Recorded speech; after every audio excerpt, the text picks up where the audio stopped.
Okay, ఇది చాలా easy question. The given figure is divided into 12 equal parts.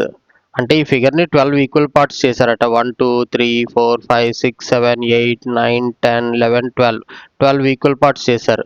Okay, initially 6 parts are shaded.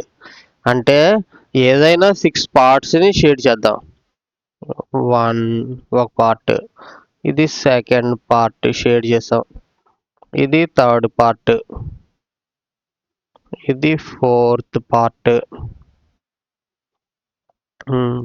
ఇది fifth part, ఇది sixth part. Okay, మొత్తం 6 పార్ట్స్ని మనం shade చేసాం. 1 2 3 4 5 6 6 పార్ట్స్ని shade చేసాం. ఇప్పుడు then 3 shaded parts are unshaded. ఇప్పుడు షేడ్ చేసిన ఏవైనా 3 పార్ట్స్ని అన్షేడ్ చేసేయాలి, అంటే చెరిపేయాలి. ఓకే, చెరిపేద్దాం. 3 పార్ట్స్ని, ఇది ఒక పార్ట్, 3 పార్ట్స్ని చెరిపేయాలి మనం.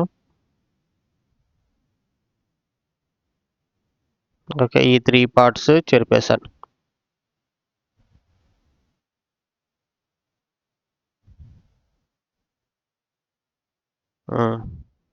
ఇప్పుడు ఇప్పుడు క్వశ్చన్ ఏమడిగాడు? ఇప్పుడు what fraction of figure is unshaded now.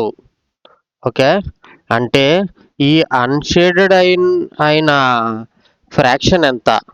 Okay, unshaded అయిన ఫ్రాక్షన్ కావాలి అంటే మనం డినామినేటర్లోని ఎప్పుడు టోటల్ నెంబర్ ఆఫ్ పార్ట్స్ తీసుకోవాలి. ఎన్ని పార్ట్స్ ఉన్నాయి మనం లెక్క పెట్టాం కదా, ఆల్రెడీ 12 పార్ట్స్ ఉన్నాయి. ఇది ఇక్కడ ఇచ్చాడు, the given figure is divided into 12 equal parts అని ఇచ్చాడు.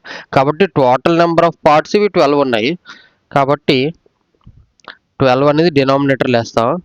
అన్షేడెడ్ అయిన పార్ట్స్ ఎన్ని ఉన్నాయి? అన్షేడెడ్ అయిన పార్ట్స్ 1 2 3 4 5 6 7 8 9. అన్షేడెడ్ అయిన పార్ట్స్ 9 ఉన్నాయి. సారీ అన్షేడెడ్ అయిన పార్ట్స్ 9 ఉన్నాయి. అన్షేడెడ్ అయిన పార్ట్స్ 9 ఉన్నాయి. 9/12, 9/12 ఇది కరెక్ట్ ఆన్సర్. ఇది అన్షేడెడ్ ఫ్రాక్షన్, అన్షేడెడ్ ఫ్రాక్షన్. మరి షేడెడ్ ఫ్రాక్షన్,